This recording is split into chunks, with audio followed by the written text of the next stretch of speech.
y les vamos a hablar acerca de la dopamina. Y bueno, como introducción les hablaremos que es un intermediario entre la síntesis de la noradrenalina y un neurotransmisor. También es un transmisor fundamental de los nervios que interconectan los núcleos de los ganglios basales del cerebro y controlan el movimiento voluntario. También la dopamina se encuentra igualmente en las vías que afectan al sistema límbico, implicadas en las respuestas emocionales y de la memoria. Ok, en el sistema dopaminérgico existen grupos neuronales que se le pueden llegar a dividir en el A8 al A15 y se localizan en el mesencéfalo, en el subtálamo, hipotálamo y el bulbo olfatorio. El A8 pertenece a la formación reticular mesoencefálica y se sitúa en la parte lateral de la sustancia negra. El grupo A9 se corresponde exactamente a la porción compacta de la sustancia negra. El grupo A10 se dispone medialmente a la sustancia negra entre esta y el núcleo interpredictural. La localización de la dopamina se localiza en el sitio de los ganglios simpáticos, estriados, eminencias medias y otras partes del hipotálamo, sistema límbico y partes de la neocorteza, terminaciones de algunas interneuronas de la neocorteza. Y también encontramos en el grupo A5, que está formado por células del hipotálamo posterior que se sitúan junto al ependimo y el fascículo retroreflejo.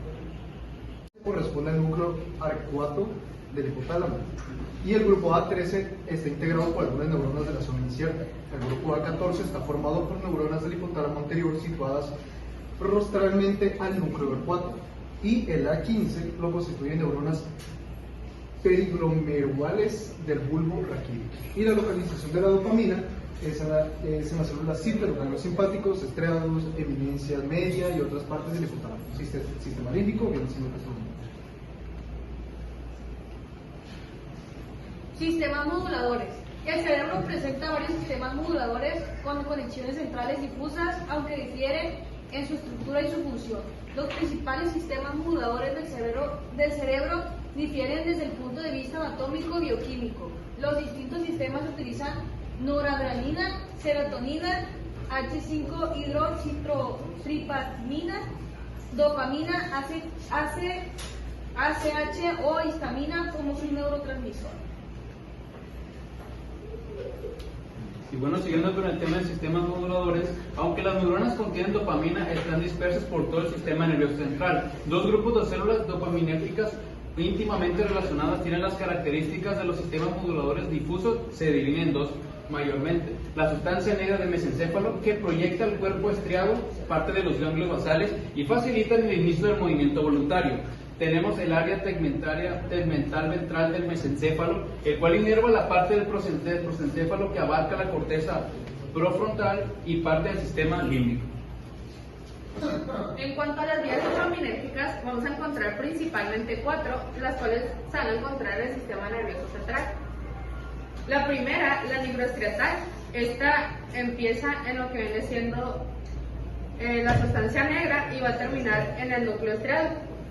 Su función es más que nada modular los circuitos cerebrales que van a regular el movimiento. Esto quiere decir que esto nos va a permitir la coordinación motora. La alteración de esta vía nos va a ocasionar lo que vendría siendo la enfermedad de Parkinson.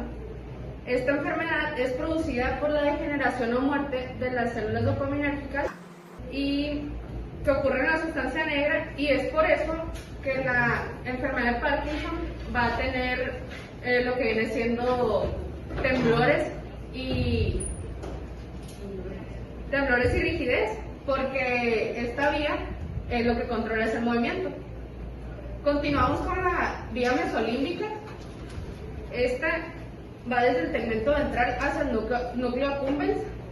Su función más que nada es el centro del placer, la recompensa y la euforia.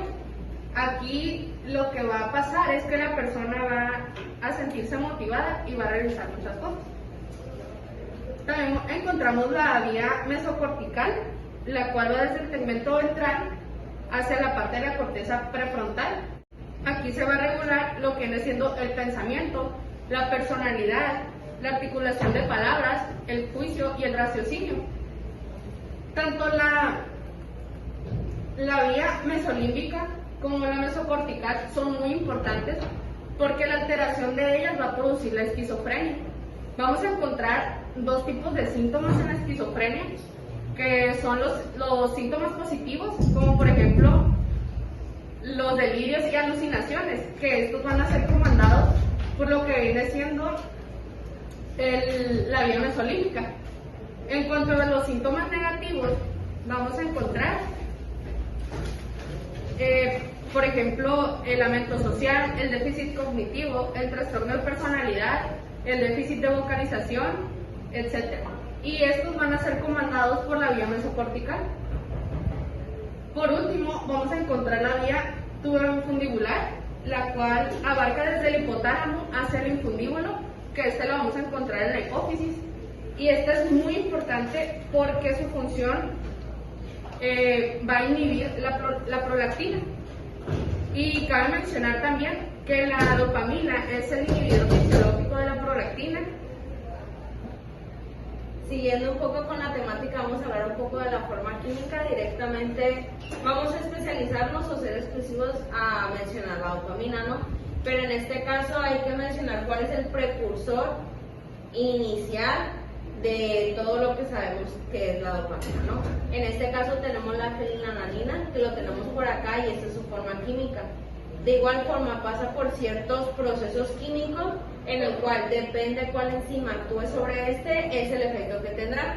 En este caso, que si actúa la fenilalanina hidroxilasa, que es un defecto enzimático que está ocasionado por una proteína sinasa, pues se va a generar la tirosina. Y de igual forma, si dentro de la tirosina actúa la tirosinasa, se va a obtener la melinanina.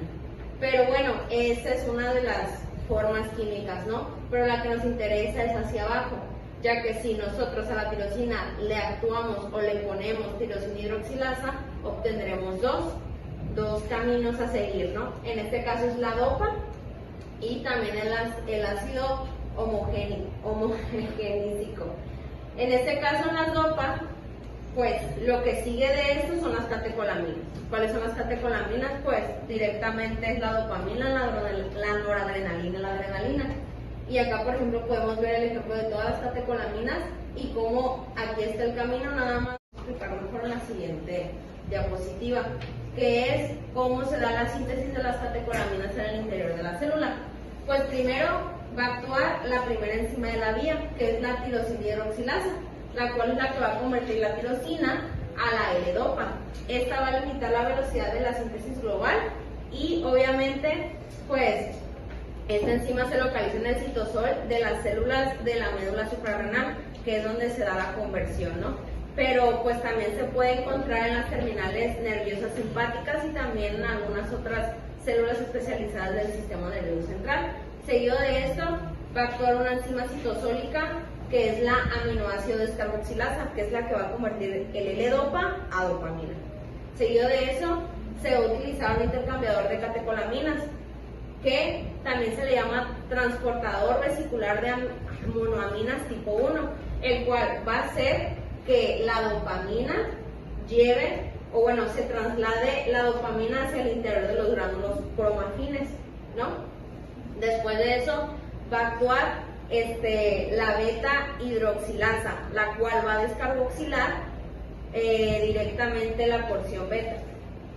Y con eso, pues ya vamos a obtener la noradrenalina. Y ya, bueno, lo que sucede aquí, que hay que mencionar que se puede observar que son en el D1 y D2. En algunos casos, las manipulaciones específicas sobre determinados receptores se pueden aprovechar terapéuticamente. También lo voy a mencionar más adelante. En cuanto al D1, los receptores de este aumentan la producción de AMP cíclico y en el D2 la inhiben. El receptor D2 es un receptor importante en los nervios que interconectan los ganglios basales y se sabe que la destrucción de estos nervios provoca la enfermedad de Parkinson. Voy a explicar un poco el cuadro que viene acá. Hablando del D1, lo que va a hacer aumentar la producción de AMP cíclico.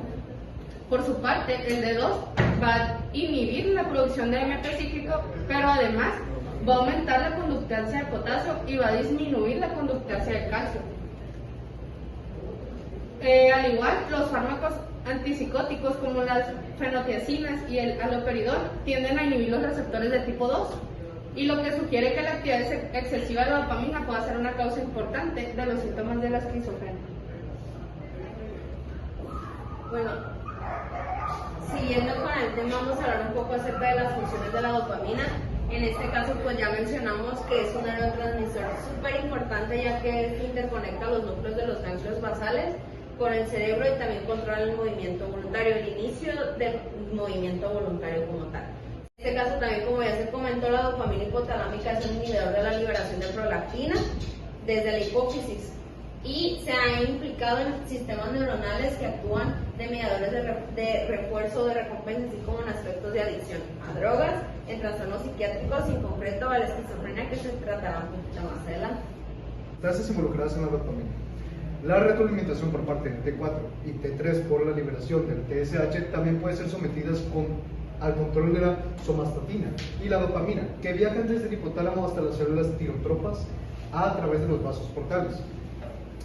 Tanto la somastatina como la dopamina inhiben la secreción de TSH, supuestamente a hacer que la tirotropa sea más sensible a la inhibición por la T3 intracelular, variando el punto de ajuste para la T3. De este modo, se piensa que la somastatina y la dopamina contrarrestan el efecto estimulante de la TRH. Efectos clínicos: deficiencia de tiroxina, hidroxilasa y de descarboxilasa de aminoácidos aromáticos AADC. Causa congénita del metabolismo defectivo de aminas diogenas. La tirosina hidroxilasa cataliza el primer paso en la biosíntesis de dopamina y los trastornos congénitos que afectan su actividad dan lugar a deficiencia de dopamina en el cerebro. Se han descrito diversos fenotipos clínicos, entre los que se incluyen un trastorno progresivo de la marcha y el parkinsonismo infantil. El tratamiento del déficit de tirosina hidroxilasa consiste en la administración de L-dopa para evitar la descarbosilación de la L-dopa a dopamina en la sangre por la AADC periférica.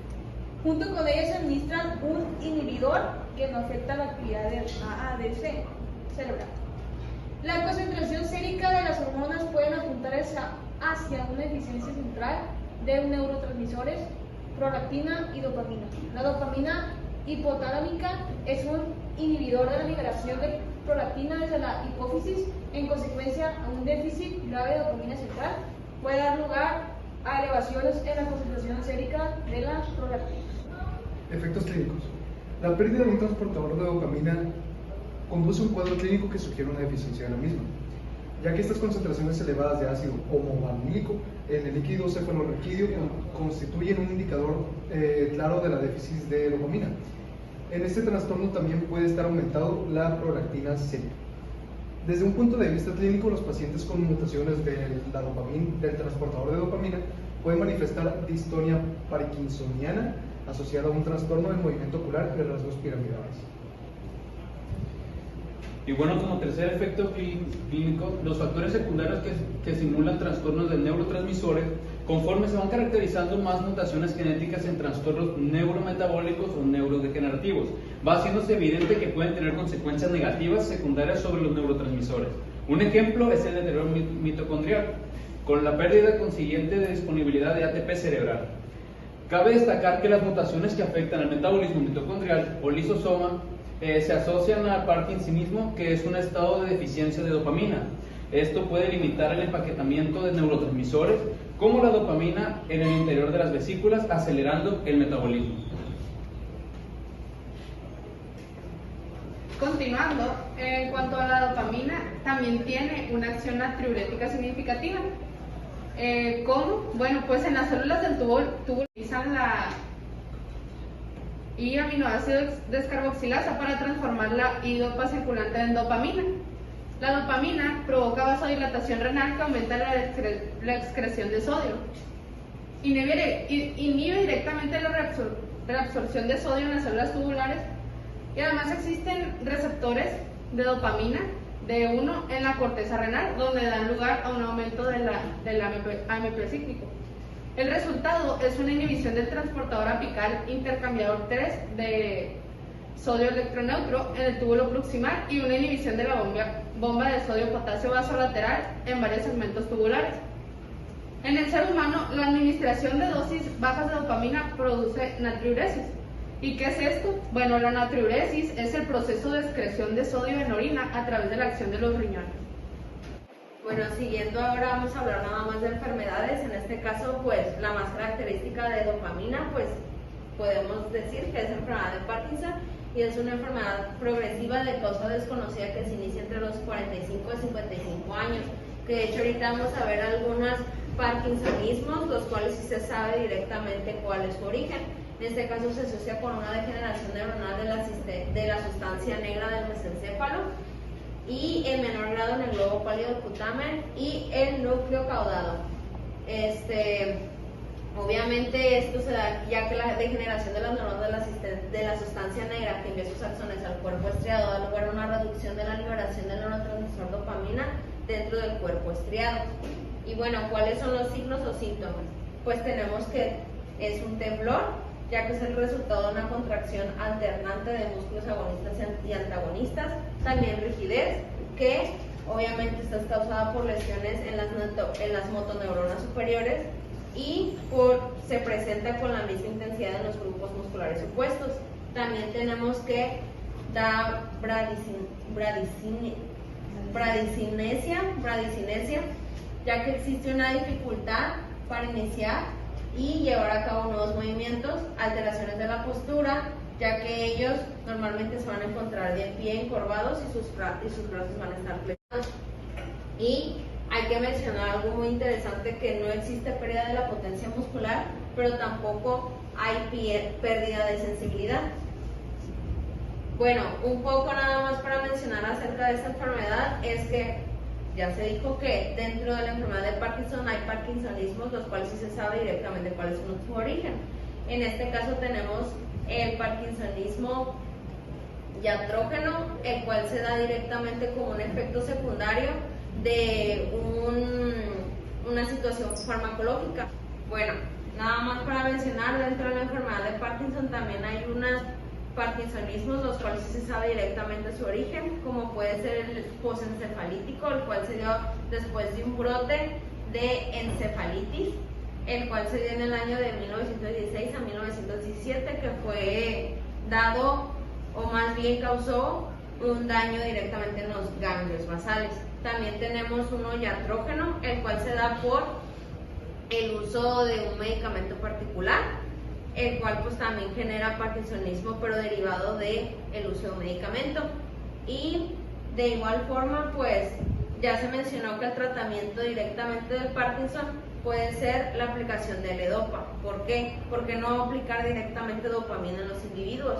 Lo que pasa es que la dopamina no llega a poder atravesar la barrera hematoencefálica, a diferencia del L-Dopa, que ya más adelante se puede metabolizar y se va a convertir en dopamina. Y bueno, les explicaré sobre la esquizofrenia. Los síntomas de esquizofrenia incluyen una alteración crónica del pensamiento, aplanamiento afectivo y retraimiento emocional. También puede observarse ideas de bestia.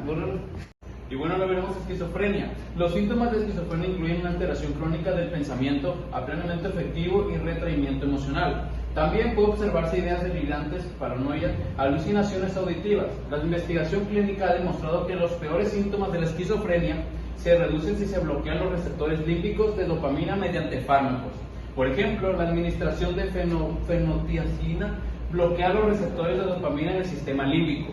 Por desgracia, este fármaco, así como la mayoría de los restantes fármacos antipsicóticos, tienen importantes efectos adversos en los receptores dopaminérgicos dentro del sistema extrapiramidal, produciendo movimientos anómalos involuntarios. A pesar de todo lo comentado, hay que dejar claro que aún no se dispone de indicios directos de que la producción excesiva de dopamina es deteriora las neuronas, contribuye realmente a la esquizofrenia. Y bueno, estas serían nuestras referencias bibliográficas y muchas gracias.